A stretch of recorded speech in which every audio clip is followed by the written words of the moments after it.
동쪽숲 쉼터입니다. 강릉 하슬라디오 청취자 여러분 안녕하세요. 동쪽숲이에요. 장마가 지나고 나니 더워질 것이라 예상했지만 그럼에도 폭염이 예상을 뛰어넘네요. 올해는 특히 더 덥네요. 강릉은 여름이 시원하고 겨울은 따뜻하잖아요. 하지만 이렇게 더울 때가 있죠. 과거 에어컨이 일반적이지 않았을 때 기억이 나요. 열대야인 밤이면 에이 내년엔 꼭 에어컨 산다 하면서 툴툴거리다 8월 15일만 지나면 언제 그랬냐는 듯이 홀랑 잊어버리곤 했네요. 몇 년을 그런 것 같아요. 그런데 이젠 정말로 에어컨 없으면 못 살 것 같죠. 비닐봉지 하나라도 안 쓰는 실천이 필요하네요. 오늘은 우리가 유엔이 인정한 선진국 반열에 오르면서 그간 고쳐온 나쁜 습관들에 대해 이야기하려 해요. 60이 넘은 지금을 제가 어렸을 때와 비교하면 정말 많은 것이 좋아졌어요. 이제 세계의 중심 국가로 우뚝 서기 위해 좀 더 고쳤으면 하는 것도 알아보려고 하네요. 동쪽숲의 윤슬 같은 이야기는 이럴 땐 어떻게 할까예요. 노인이 처한 상황에 대한 이야기예요. 강릉 하슬라디오 동쪽숲 쉼터 그 14번째 이야기를 시작합니다. 오늘 이야기할 주제가 우리가 고쳐온 나쁜 습관들이에요. 그러자면 제가 어렸을 때부터 느껴온 것들과 지금을 비교하지 않을 수 없잖아요. 이야기를 풀어나가기에 딱 맞는 경험을 한 것이 생각이 났어요. 말씀드려 볼게요. 2019년 10월 20일 토요일 오후 5시 5년 전이에요. 강릉 아트센터 소공연장에서 강은일 해금 플러스 공연이 있었어요. 저는 이때까지 해금 연주가 이렇게 좋은 줄 처음 알았어요. 이날 강은일 선생님께서 아주 특별한 공연을 해주셨거든요. 원래 프로그램대로 공연하시다가 갑자기 다른 것을 들려주시겠다고 하셨거든요. 정확히 기억은 나지 않지만 해방을 맞이한 전후로부터 기록된 사진과 동영상 자료로 대한민국 80년 다큐와 같이 어느 유명한 선생님께서 정리한 영상이 있었어요. 이것을 보시고 강은일 선생님께서 감동하셔서 여기에 해금으로 곡을 붙이겠다고 허락을 받으셨대요. 그 초연을 들려주신 거예요. 거두절미하고 결론부터 말씀드리면 너무 감동적이었어요. 80년 역사의 굴곡을 지켜보면서 해금의 선율에 흠뻑 취했던 기억이에요. 이 자리를 빌어서 강은일 선생님께 진심으로 감사드려요. 정작 하고 싶은 말은 영상에 58년 개띠가 나오기 시작하면서 지금에 이르기까지 주요 일들이 주마등처럼 스쳐 지나가는데 나도 모르게 눈물이 나더라고요. 영상이 끝나면서 내 자신에게 뭐라고 한 줄 아세요? 참 모질게 살았다 였어요. 그때가 또 제가 딱 정년퇴직한 해였어요. 그래서였을까요? 꼭 그렇지는 않다고 생각해요. 왜냐하면 나이 60이 넘어서 자서전을 쓴다면 모든 사람이 책 서너 권은 너끈히 쓸 수 있다고 생각하거든요. 그렇지 않으신가요? 삶을 이어온다는 것이 결코 만만하지는 않죠.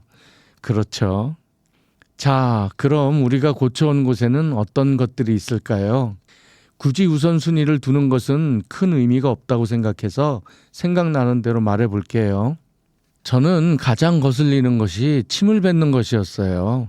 내가 어리고 젊었을 때를 기억해보면 특히 내 아버지 뻘 되시는 어른들이 시도 때도 없이 아무 데서나 침과 가래침을 뱉어놓는 것이 정말 싫더라고요. 물론 젊은 사람도 많았고요. 제가 어렸을 때 먹고 살기 힘들었다는 이야기는 생략할게요. 시대 상황은 미루어 이해하시면 될 것 같아요. 이제 내가 그 세대가 되어가는데 아직도 그 버릇을 고치지 못한 분들이 계세요. 외국인들이 이것을 지적하는 영상도 올라 있더라고요. 그런데 그거 아세요? 내가 어렸을 때보단 엄청 줄었어요. 원인 분석을 해봤잖아요. 무엇이 원인일까? 많이 돌아가셨다도 원인이겠지만 제 생각엔 그보다는 코로나가 1등 공신인 것 같아요. 왜서? 마스크를 써서. 담배 피우는 사람도 줄고 마스크를 써서 호흡기 질환도 줄고, 그러고 보면 세상 살면서 맞닥뜨리는 것들 대부분은 일장일단이 있는 듯 싶어요. 마스크를 벗고 나니 요즘 또 가끔씩 보이더라고요. 이젠 그만하시자고요. 요즘 코로나 변이가 또 준동을 하는 모양이에요. 사람 모이는 곳에서는 마스크도 챙겨보시자고요. 다음엔 껌 씹다 뱉는 것도 거의 없어졌어요. 옛 기억을 되돌려보면 TV 방송에 서울역 광장이나 도로 등에서 시커먼 껌자국을 떼어나는 영상을 본 기억이 생생해요. 오죽하면 땅콩 기름이 껌자국을 떼는데 유용하다는 상식까지 알게 되었으니까요. 이제 껌자국이 없어진 것은 구강위생을 철저히 하게 되어서 껌을 적게 소비하고 또 시민의식이 성장해서겠죠. 다음으론 소매치기가 거의 없어졌어요. 그렇죠? 저는 제 코앞에서 소매치기를 당했는데도 전혀 눈치채지 못했던 경험이 있었거든요. 결혼 전 연애 시절에 버스를 타려는데 내 앞으로 서너 명이 우르르 몰려들면서 미래 아내와 나를 분리시키더니 바로 흩어졌는데 그새 어깨에 맨 가방을 찢고 지갑을 가져갔더라고요. 전혀 눈치채지 못했어요. 다행히 큰 돈도 다른 중요한 것도 없어서 피해는 크지 않았네요. 요즘은 거의 없죠. 제가 초등학교 1학년 때 당시는 국민학교였어요. 도둑을 맞은 적이 있었어요. 밤이었는데 경찰 아저씨가 집에 오셔서 담벼락에 난 신발 자국 사이즈도 재고, 그걸 보고는 당시 우스갯소리로 도둑놈은 발이 크다라는 말이 있었는데 마침 그 발자국이 너무도 크더라고요. 그래서 속으로 와, 도둑놈은 진짜 발이 크네 했던 기억이 나네요. 그런데 뭘 훔쳐갔는지 궁금하시죠? 널어둔 빨래를 가져갔어요. 아, 그땐 그것도 귀한 시절이었네요. 잡지 못했어요. 유튜브에 보면 우리나라 치안에 대해 외국인들이 입에 침이 마르도록 칭찬하는 것을 너무 쉽게 찾을 수 있어요. 밤에도 여성 혼자서 외출을 하고 아이들이 혼자서 등교하고 카페에 귀중품을 두어도 아무도 안 가져가고 등등. 사실 서양 선진국을 포함해서 우리나라 같은 곳은 세계에 정말 드물어요. 그래서 해외에 나가실 땐 각별히 주의하셔야 해요. 우리나라와 같이 하면 진짜로 다 도둑 맞아요. 청취자 여러분께서는 우리가 언제부터 줄을 서게 되셨는지 기억하세요? 소위 새치기가 없어졌죠. 언제부터인지 명확히는 모르겠어요. 언제부터인가 자연스럽게 줄을 서게 되고 에스컬레이터도 오른쪽으로 서서 급한 분은 왼쪽으로 걸어가고 지하철에서 가방을 앞으로 메고 등등. 외국인들이 우리의 시민의식을 칭찬하는 것이 엄청 많아졌어요. 그런데 말이죠. 노인들을 대변해 이야기하고 싶은 것이 있어요. 젊은 분들 마트 계산대나 버스 타는 곳에서 노인분들이 서두르는 모습을 보실 수 있으실 거예요. 그저 조금 기다려주시면 될 것 같은데 하는 경우가 있죠. 뭐 반드시 그런 것은 아니지만 이렇게 생각해 주시면 좋을 것 같아요. 노인분들이 자기 때문에 다른 분들에게 피해를 주고 싶지 않아서 일 것이다. 아무래도 동작이 굼뜨니 미리 서두르는 것이죠. 남에게 짐이 되기 싫거든요. 또 주변에서 자주 보던 싸우던 모습도 거의 없어졌어요. 옛말에 세상에서 제일 재미있는 구경은 불구경과 싸움 구경이란 말이 있었던 걸로 기억하네요. 자기가 당사자만 아니면 재미있다는 이야기겠죠. 저도 어렸을 때 동네에서 싸우는 것을 본 기억이 있어요. 그런데 다시는 보고 싶지 않았어요. 왜 그런지 아세요? 그 모습이 너무 적나라해서예요. 격식 따져가며 싸우는 거 보셨어요? 진흙탕에서 개가 싸우듯 한다고 이전투구라는 말이 다 생겼을까? 딱 그 꼴이에요. 그럼 왜 옛날엔 툭하면 잘 싸웠을까요? 지금은 왜 없어졌을까요? 인간의 본성이 크게 바뀌진 않았을 것인데 싸움을 대체할 것이 생긴 것이죠. 스포츠 참여와 중계, 예술 공연과 작품 감상, 때론 정치판도 싸움판이라고 비유하더라고요. 정치판에만 들어가면 똑똑하다는 사람들도 신기하게 바보가 되는 걸 보면 과히 틀린 말은 아닌 듯 싶어요. 그래서 우리가 덜 싸우게 되었는지도 모르겠네요. 그럼 이제 많이 바뀐 것 말고 앞으로 좀 더 바뀌었으면 하는 것을 얘기해 볼게요. 목욕탕 이야기를 하려 해요. 이것도 많이 좋아지긴 했어요. 하지만 아직도 가끔씩 보이긴 해요. 목욕탕에 오시면 탕에 들어가기 전에 이곳 저곳 구석구석 먼저 몸을 씻어야지요. 여러 명이 쓰는 곳이니 반드시 지켜야 할 일이잖아요. 그런데 그냥 탕으로 쑥 들어오는 분들이 있어요. 제가 본 분들은 대개 연세가 높으신 분들이어서 나아지겠죠. 나는 남자니까 여탕 사정은 모르는데 여탕 사정은 어떠신지 궁금하네요. 말 나온 김에 제가 개인적으로 생각하는 목욕탕에서 남자들이 샴푸할 때 고쳤으면 하는 것에 대해 이야기해 볼게요. 뭐 그냥 제 생각이에요. 과학적 근거가 있는 것은 아니네요. 대부분의 남자들은 샴푸할 때 쭉 짜서는 그냥 정수리 부분에 턱 하고 묻히고는 거품을 내곤 바로 씻어내는 식으로 샴푸를 해요. 열이면 8, 9은 그러더라고요. 물론 저까지 포함해서지요. 매번 샴푸로 머리 감을 때 이런 식이니 정수리 부분에 탈모가 진행되는 것이 아닌가 하는 생각이 들더라고요. 정말이지 샴푸를 거품 내서 쓰는 남성분들은 저는 목욕탕에서 보질 못했어요. 여성 청취자들께선 바깥분들이나 아들에게 확인해 보세요. 씻어내도 세제 성분이 남지 않을까요? 그래서 탈모가 촉진될 것이다가 제 생각이네요. 그냥 쓰지 말고 손에서 거품 내서 쓰라고. 쓸데없는 걱정 끌어다 하는 듯도 싶지요. 또 정말 이건 고쳤으면 하는 것이 있네요. 저는 아파트에 살아요.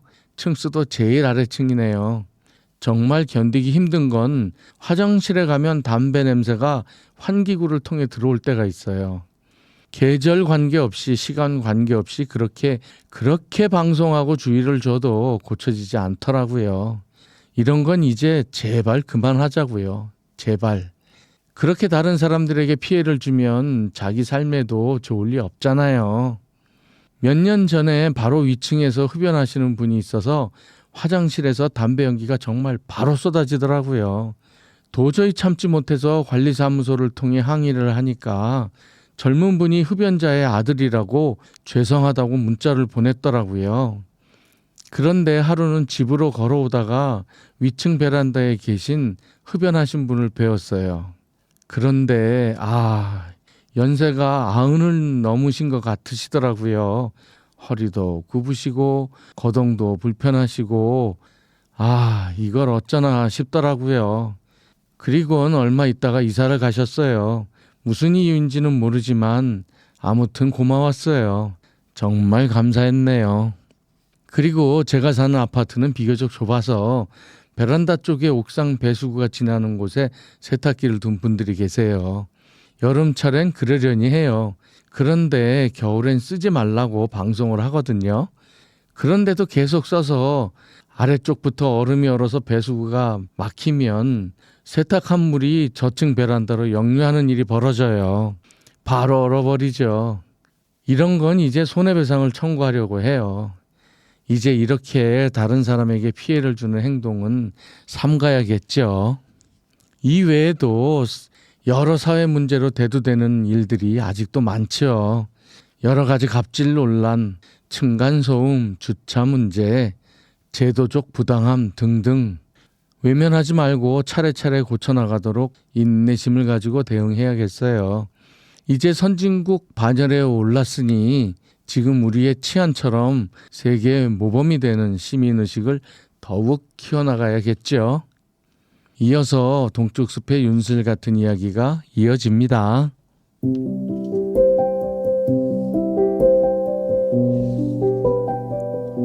동쪽숲의 윤슬 같은 이야기. 이럴 땐 어떻게 할까? 동쪽숲의 윤슬 같은 이야기는 이럴 땐 어떻게 할까로 이야기한다. 이 이야기는 최근에 내 주변에서 우연이라 하기엔 필연같이 일어난 노인들이 주인공인 3가지 이야기다. 이럴 땐 과연 어떻게 처신해야 할까? 일종의 사례 연구인 셈이다. 첫 이야기는 청량역에서 일어났다. 비가 오던 날 강릉행 KTX를 타러 청량역으로 부지런히 나왔다. 그런데 비만 오면 어김없이 에스컬레이터가 멈춘다. 볼 때마다 고치는데 툭 하면 고장이다. 걸어 올라가기엔 계단이 만만치 않다. 더구나 고온에 비까지 내리면 에스컬레이터가 멈춘 것이 야속하고 화가 난다. 특히 노인의 경우 대부분 나와 같은 생각일 것이다. 대화를 나눠본 적이 있는데 여기다 항의도 했다는데 변화가 없다신다. 그래서 에스컬레이터가 멈추면 대시 사용할 수 있는 엘리베이터가 2대 있다. 문제는 이 엘리베이터는 지하 2층에 지하철까지 연계되기에 1층에서 승차하기가 만만치 않다. 이용자가 엘리베이터로 몰리기 때문이다. 1층에서 자리를 차지하기 어려워서 아예 내려가는 것에 타고 내려갔다 올라오기도 한다. 이런 경우 대부분 노인분들이 주로 타게 된다. 결국 만원인 상태로 지하층으로부터 1층으로 올라왔는데 1층의 문이 열리자 이미 엘리베이터 안이 꽉 찬 상태라 맨 앞쪽에 서 있던 할아버지가 다음 것을 타라 했는데 이를 무시하고 할머니 한 분이 구석으로 파고들었다. 이때 그 할아버지가 화를 참지 못하고 그대로 폭발하였다. 다음 것 타라는데 무시하고 탔다는 얘기다. 얼마나 심하게 소리를 질렀는지. 다행히도 인원 초과를 알리는 벨이 울리진 않았다. 그러자 연세 지긋한 분들이 거 같이 탑시다. 서로 도우며 탑시다. 라고 해서 마무리되었다. 비만 오면 멈추는 에스컬레이터로 인해 신경이 날카로워진 노인분들의 자제력에 금이 간 것이리라. 예전 내 경험을 되돌려보면 이른이 넘으시면 분노 조절이 느슨해지는 것을 봐왔다. 물론 사람에 따라 각기 다를 것이다. 그럼 앞으로 이런 경우 나는 어떻게 대응해야 할까? 할머니가 파고들 때 받아들이는 제스처를 취하고 초과벨이 울린다면 열차 시간에 여유가 있다면 내가 내리고 아니면 할머님을 내리게 할 것이다. 왜냐하면 시간을 지체한 타고 있는 분들의 순리에 대한 결자 해지 욕구도 만족시켜야 하니까. 2번째는 장마 기간 중 비가 오락가락하던 때 건널목에서 마주쳤던 사례다. 사건의 발단은 비가 내려 건널목으로 오던 모자가 이른이 넘은 할아버지와 작은 트러블이 생겼다. 아마도 초등학교 1학년쯤으로 보이는 아이가 우산을 쓰고 할아버지와 부딪힌 듯 했다. 할아버지가 조금 나무라셨나 보다. 그러자 40대로 보이는 어머니가 늘 드름직한 소리로 아이가 뭘 그럴 수도 있지요. 그걸 가지고 애한테 뭐라 해요? 라고 응수한 것이 화를 불렀다. 바로 옆에 있던 자전거 수리하는 아저씨가 얼른 나와서 할아버지를 모시고 무리로부터 떼어놓았다. 나라면 어디서부터 어떻게 대응했을까? 두루두루 원만한 것은 아이 엄마가 죄송해요. 아이가 잘못 봤나 봐요. 아들 죄송하다 말씀드리고 앞으로 잘 보고 다녀 라고 해줬으면 가장 좋을 듯 싶다. 나라면 어떻게 했을까? 어이쿠쿠쿠 괜찮니? 앞으로는 앞도 잘 보고 다녀 라고 하지 않았을까 싶다. 3번째는 오랜만에 서울 도봉산에 갔다가 동네 유명한 식당에서 점심 식사를 할 때였다. 보통 대기줄이 있는 식당인데 점심시간을 조금 비꼈기에 혼자임에도 자리를 잡을 수 있었다. 그래도 혼자 앉으니 자리에 대한 부담이 있어서 빨리 먹고 나서야겠다고 생각했다. 그런데 내 오른쪽에는 20, 30대로 보이는 여자 2분이 식사를 앞에 두고 이야기를 나누고 있었고 그 바로 앞에 내 또래 남자분이 불만이 가득한 모습으로 점심을 먹고 있었다. 내 점심은 설렁탕이라 바로 나왔다. 식당이 넓지 않아 식탁 간격이 그저 1m 50에서 2m 간격이나 될까? 앞뒤는 바로 붙어있는 정도고 그러다 보니 내가 밥을 먹기 시작하고 거의 다 먹어가는데도 옆에 여자분들은 밥도 먹지 않고 끊임없이 조잘댄다. 그야말로 조잘댄다. 속언대는 것도 아니고 아주 신났다. 그런데 문제는 앞에 등을 대고 앉으신 분, 영 못마땅하게 억지로 밥을 먹으면서 드디어 종업원에게 좀 그만 떠들라고 이야기를 하신다. 종업원은 어쩌지 못하고 그저 머리만 조아리는데 다 드셨다. 그냥 가시기엔 너무 억울하셨나 보다. 나를 바라보며 원 시끄러워서 밥이나 제대로 먹겠나 하시면서 자리를 뜨셨다. 나도 이어서 식사를 마치고 자리를 떴다. 그때까지도 쉼없이 2 여자분은 떠들어대고 있었다. 바쁜 식당에 눈치도 없는지 시끄럽게 떠들고 있는 여자분들이 철없어 보였다. 나는 내 또래 그분이 기분 나빠하는 덕에 별 리액션을 하진 않았다. 그분은 과연 어떤 생각이었을까? 아마도 모든 것이 못마땅했을 것이다. 바쁜 식당에서 자리를 차지하고 민폐 끼치는 것도 못마땅하고 조용히 맛있는 식사를 하는데 방해받는 것도 싫었을 것이고 자기만의 방식으로 거부감을 표현했는데도 불구하고 변화가 없고 철딱서니 없는 어린 것들의 방자함이 종합적으로 싫지 않았을까 싶다. 내가 당사자라면 어떻게 했을까? 정말 시끄러웠다면 시끄럽다고 좀 조용히 하라고 이야기했을 것이다. 그 정도가 아니면 쿨하게 넘겼을 것이다. 뭐 그게 그리 대수라고. 이렇게 3가지 사례를 그야말로 며칠 사이에 겪었다. 이 사례를 통해서 나라면 어떻게 했을까라고 생각하는 계기가 되었다. 노년기가 됨에 따라 성격도 변한단다. 내향성과 수동성이 커진단다. 활동 범위가 좁아지고 활동도 감소하면서 사물에 대한 판단과 반응을 외부로 돌리기보다 자기 내부로 돌리려는 성향이 나타난단다. 또 조심성도 많아지고 의존성도 커지고 그렇다고 여기에 목맬 것은 아니라고 생각한다. 그저 내가 할 수 있는 것을 찾아내고 이뤄가다 보면 모든 것은 다 제자리에 있게 되는 것이 순리다. 내 삶은 바로 내가 선택하는 것이다.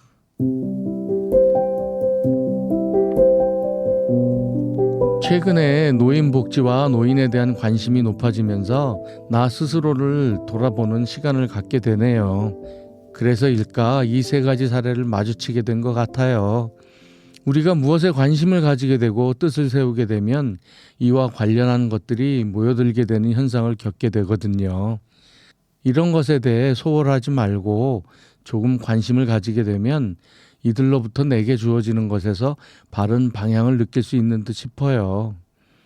이제 8월 15일을 지나게 되면 솔솔 가을 냄새를 맡을 수 있겠죠. 곧 아이스 아메리카노가 아니라 따뜻한 라떼가 당기겠어요.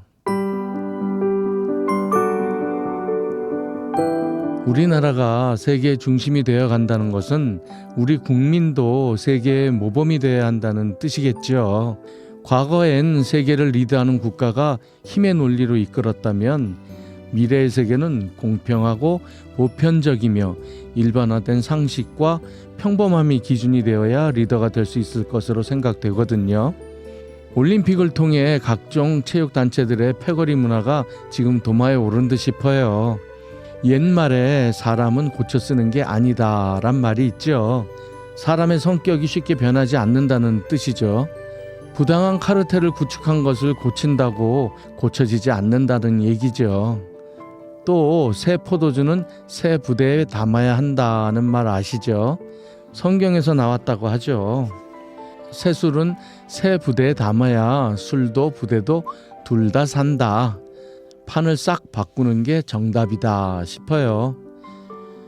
8월까지는 더위가 지속되겠지만 곧 가을이에요. 가을엔 또 우리가 할 일이 많이 있겠죠. 청취자 여러분 모두 건강하세요. 지금까지 강릉 하슬라디오 동쪽숲 쉼터였습니다. 감사합니다.